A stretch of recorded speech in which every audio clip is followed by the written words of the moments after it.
السلام عليكم ورحمة الله وبركاته. بسم الله الرحمن الرحيم. الحمد لله والصلاة والسلام على رسول الله وعلى آله وصحبه ومن والاه. أما بعد. প্রাণপ্রিয় উপস্থিতি আমাদের সাথী বন্ধুগণ, আজকে আমাদের সাপ্তাহিক আকীদা ক্লাসে যে বিষয়টি রয়েছে সেটি হচ্ছে মাইয়াহদিমুল ইসলাম, কে ইসলামকে ধ্বংস করবে। عن زياد بن حدير رضي الله تعالى عنه قال لي عمر بن الخطاب رضي الله تعالى عنه هل تعرف ما يهدم الإسلام؟ قلت لا. قال يهدمه زلة العالم وجدال المنافق بالكتاب وحكم الأئمة المضلين. رواه الدارمي. প্রিয়বন্ধুগণ, এই হাদিসটি বর্ণনা করেছেন প্রখ্যাত সাহাবী জিয়াদ ইবনে হুদায়র রাদিয়াল্লাহু তাআলা আনহু। তিনি বলছেন যে উমর ইবনে খাত্তাব রাদিয়াল্লাহু তাআলা আনহু তাকে বলেছেন। কি বলেছেন? উমর ইবনে খাত্তাব রাদিয়াল্লাহু তাআলা আনহু এই জিয়াদ ইবনে হুদায়র রাদিয়াল্লাহু তাআলা আনহুকে জিজ্ঞাসা করলেন যে তুমি কি জানো ইসলাম কিসে ধ্বংস করবে, কোন জিনিসটা ইসলামকে ধ্বংস করবে? তিনি বললেন যে না। তিনি বললেন যে ইসলামকে যে জিনিসটা ধ্বংস করবে সেটি হচ্ছে তিনটি। ইয়াহদিমুহু জাল্লাতুল আলিম ওয়া জিদাল মুনাফিক বিল কিতাব ওয়া হুকমুল আইম্মাতিল মুদিল্লিন। এক নম্বর হচ্ছে একজন আলেমের পদস্খলন। আলেমের পদস্খলন, পদস্খলন বুঝি আমরা, মানে বড় ধরনের ভুল, বিচ্যুতি। একজন আলেম, তার দ্বারা যদি বড় ধরনের কোনো ভুল সংঘটিত হয় তাহলে এটা ইসলামকে ধ্বংস করে দেয়। দুই নম্বর হচ্ছে কোন মুনাফিক যদি আল্লাহর কোরআন নিয়ে মানুষের সাথে তর্ক বিতর্কে লিপ্ত হয়, এটি ইসলামকে ধ্বংস করে। এবং তিন নম্বর হচ্ছে যে সকল পথভ্রষ্ট ইমামগণ হুকুম দেয়, এখানে হতে পারে রাজা বাদশাহ, শাসক বৃন্দ, অথবা আলেম ওলামা বা মসজিদের ইমাম খতিব, যাদেরকে মানুষ অনুসরণ করে, তারা যখন মানুষকে ভুল ফতোয়া দিবে, ভ্রষ্টতামূলক ফতোয়া দিবে, এর দ্বারা ইসলাম ধ্বংস হয়। এই ইসলামকে ধ্বংস করবে তিনটি জিনিস। তার মধ্যে প্রথম হচ্ছে জাল্লাতুল আলেম, একজন আলেমের পদস্খলন। জাল্লা শব্দের অর্থ হচ্ছে পা পিছলে পড়ে যাওয়া। যেমন একজন মানুষ একটা পিচ্ছিল রাস্তা দিয়ে চলতেছে, তো হঠাৎ করে স্লিপ খেয়ে পা পিছলে সে উল্টে পড়ে গেল, এই শব্দটাকে বলা হয় জাল্লা। এটাকে কি বলা হয়? জাল্লা। তো এখানে বলা হচ্ছে জাল্লাতুল আলেম, একজন আলেমের পদস্খলন বা একজন আলেমের বড় ধরনের ত্রুটি। এখানে উদ্দেশ্য হচ্ছে বড় ধরনের ভুল। ছোটখাটো ভুল সবারই কম বেশি হয়, এগুলোকে আরবিতে জাল্লা বলা, এগুলোকে আসারাত বলা হয়। কি বলা হয়? আসারাত। আসারাত মানে হচ্ছে ছোটখাটো টুকটাক ভুল, এই ভুল সবারই কম বেশি হয়। তো বড় ধরনের ভুল বলতে প্রিয় বন্ধুগণ হতে পারে কোনো ফতোয়াগত এমন ভুল যেটা মারাত্মক পর্যায়ের, যেটা হালালকে হারাম, হারামকে হালাল করে দেয়, অথবা চারিত্রিক বড় ধরনের পদস্খলন, যার কারণে একজন আলেমের ইলমটাই প্রশ্নবিদ্ধ হয়ে যায় সমাজের মানুষের কাছে, তার দাওয়াতি কাজটা প্রশ্নবিদ্ধ হয়ে যায়।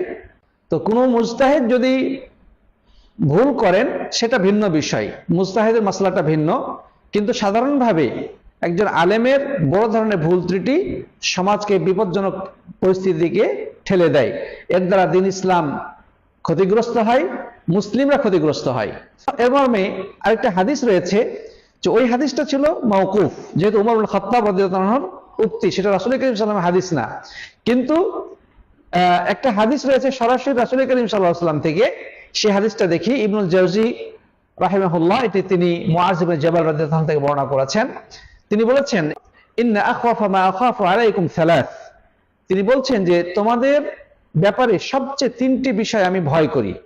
কে বলছেন? আল্লাহ নবী সাল্লাল্লাহু আলাইহি ওয়াসাল্লাম বলছেন যে তোমাদের ব্যাপারে আমি তিনটি জিনিস খুব বেশি ভয় করি। সে তিনটি জিনিস কি? একটা হচ্ছে জিদাল মুনাফিকিন বিল কোরআন, একজন মুনাফিক সে যদি আল্লাহর কোরআন নিয়ে, আল্লাহর কিতাব নিয়ে তর্ক বিতর্ক করে, আদৌ সে মুনাফিক, কিন্তু সে আল্লাহর কিতাব নিয়ে তর্ক বিতর্ক লাগিয়ে দিচ্ছে। 2 নম্বর হচ্ছে ওয়াজাল্লাতুল আলেম, এবং যে আলেমের পদস্খলন। 3 নম্বর হচ্ছে ওয়া দুনিয়া তাকতাউ আনাকাকুম, এবং দুনিয়া যখন তোমাদের গর্দান কেটে দিবে। এটার বাংলা অর্থ হচ্ছে যখন দুনিয়া এত বেশি পরিমাণে তোমাদের হাতে আসবে যে তোমরা দুনিয়াতেই ব্যতিব্যস্ত হয়ে পড়বে, অর্থ সম্পদের ছড়াছড়ি। অন্য কোন বর্ণায় আসছে তুফতাহুদ দুনিয়া আলাইকুম, এই হাদিসটির ব্যাখ্যায় আসছে যে তুফতাহুদ দুনিয়া আলাইকুম, তোমাদের উপরে দুনিয়াকে খুলে দেওয়া হবে। মানে মানুষের হাতে পর্যাপ্ত টাকা পয়সা, চতুর্দিকে ব্যবসা বাণিজ্য, অর্থ উপার্জনের নানা কৌশল মানুষ অবলম্বন করবে, মানুষের হাতে অভাব থাকবে না, এমন একটা পরিস্থিতি। অবারিতভাবে মানুষ দুনিয়া লাভ করে, দুনিয়ার অর্থ সম্পদ লাভ করে, তখন বেশিরভাগ ক্ষেত্রে যেটা হয়েছে সেটা হচ্ছে তারা দিন থেকে দূরে সরে যায়। বেশিরভাগ ক্ষেত্রে মানুষ দিন থেকে দূরে সরে যায়। তো সাথী বন্ধুগণ, এই হাদিসটি এটি শুআবা আমর ইবনে মুররা থেকে বর্ণনা করেছেন, দারুকুতিতে হাদিসটি আসছে, এবং ইমাম শুআবা এটিকে বর্ণনা করেছেন আমর ইবনে মুররা থেকে রাসূল করিম সাল্লাল্লাহু আলাইহি ওয়াসাল্লামের হাদিস তথা মারফু হাদিস হিসেবে। কিন্তু মুহাক্কিকিনে কেরাম বলেছেন এই হাদিসটিও মারফু নয়, বরং এটি হচ্ছে মাওকুফ, অর্থাৎ এটি মুআজ ইবনে জাবাল রাদিয়াল্লাহু তাআলা আনহুর একটি উক্তি। এটা সরাসরি রাসূল করিম সাল্লাল্লাহু আলাইহি ওয়াসাল্লামের হাদিসের কথাটা যেটা বলা হয়েছে, একজন কেউ কেউ বলেছেনও, কিন্তু সনদগতভাবে এটা সঠিক না। সঠিক হচ্ছে এটা মাওকুফ হাদিস, তার নিজস্ব এটা বক্তব্য। তাহলে ওখানে আমরা পেলাম এটি ওমরুল খাত্তাব রাদিয়াল্লাহু তাআলার উক্তি বা বক্তব্য, আর এখানে আমরা যেটা পেলাম সেটা হচ্ছে মুআজ ইবনে জাবাল রাদিয়াল্লাহু আনহুর উক্তি।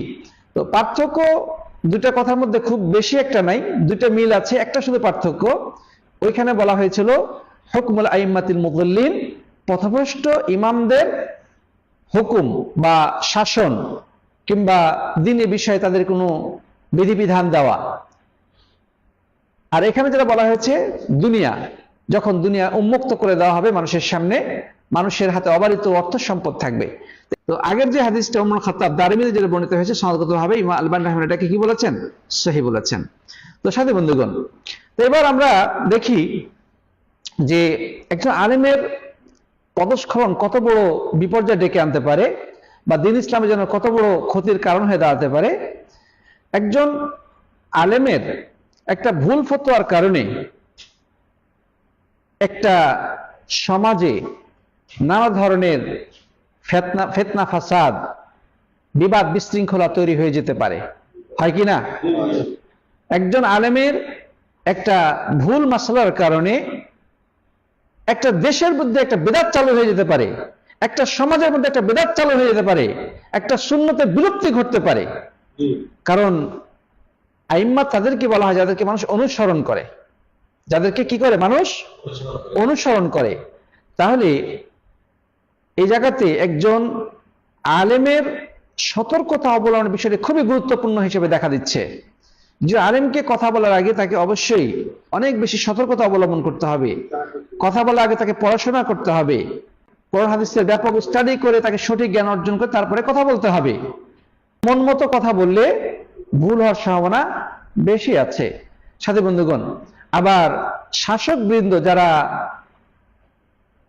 শাসন কার্য পরিচালনা করে, এরা যদি বিপদগামী হয়ে যায়, এদের যদি পদস্খলন ঘটে, তাদের একটা সামান্য ভুলের কারণে একটা পুরা দেশের সকল মানুষের ক্ষতি হওয়ার সম্ভাবনা আছে, আছে না নাই? তাদের একটা ভুল সিদ্ধান্তের কারণে পুরা দেশ ক্ষতিগ্রস্ত হওয়ার আশঙ্কা রয়েছে।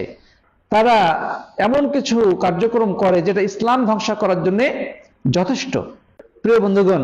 কারণ তাদের কার্যক্রম রাষ্ট্রীয়ভাবে মিডিয়ার মাধ্যমে, পত্রপত্রিকার মাধ্যমে, আন্তর্জাতিক বিভিন্ন চ্যানেলের মাধ্যমে ছড়িয়ে পড়ে খুব দ্রুত সময়ের মধ্যে, যার ইম্প্যাক্ট পড়ে সর্বসাধারণের উপরে। এই জন্যে ওমর খাত্তাব রাদিয়াল্লাহু তাআলা এটিকে ইসলাম ধ্বংসকারী জিনিসগুলো অন্তর্ভুক্ত হিসেবে উল্লেখ করেছেন। প্রিয় ভাইরা আমার, পথভ্রষ্ট আলেম বলতে কাকে বোঝানো হয়েছে এ ব্যাপারে আলেমদের অনেকগুলো ব্যাখ্যা রয়েছে। শাইখুল ইসলাম ইবনে তাইমিয়া রাহিমাহুল্লাহ বলেছেন হুমুল উমারা, এদের উদ্দেশ্য হচ্ছে রাজা বাদশাহ। আল্লামা উসাইমিন রাহিমাহুল্লাহ বলেছেন ওই সমস্ত ইমাম বা ওই সমস্ত অনুসরণীয় ব্যক্তিবর্গ যাদের পিছনে অনেক ভক্তবৃন্দ রয়েছে, যাদের অনুসারী রয়েছে, কিন্তু এরা হচ্ছে পথভ্রষ্ট, নিজেরা পথভ্রষ্ট, তাদের অনুসারীদেরকে তারা পথভ্রষ্ট করে। যেমন তিনি বলেছেন, যেমন জাহমিয়া, মুতাজিলা, কাদেরিয়া, জাবরিয়া, যে সমস্ত ভ্রান্ত ফিরকা এবং মতবাদ রয়েছে, এগুলোর যারা উদ্ভাবনকারী, এরা হচ্ছে মূলত এখানে উদ্দেশ্য। এদের অনুসারী লক্ষ লক্ষ, তো তারা নিজেরা পথভ্রষ্ট, তারা অন্যদেরকেও পথভ্রষ্ট করে চলেছে। তাদের এই ভ্রষ্টতার সীমা কতদূর পর্যন্ত যাবে সেটা বলার কোনো অপেক্ষা রাখে না।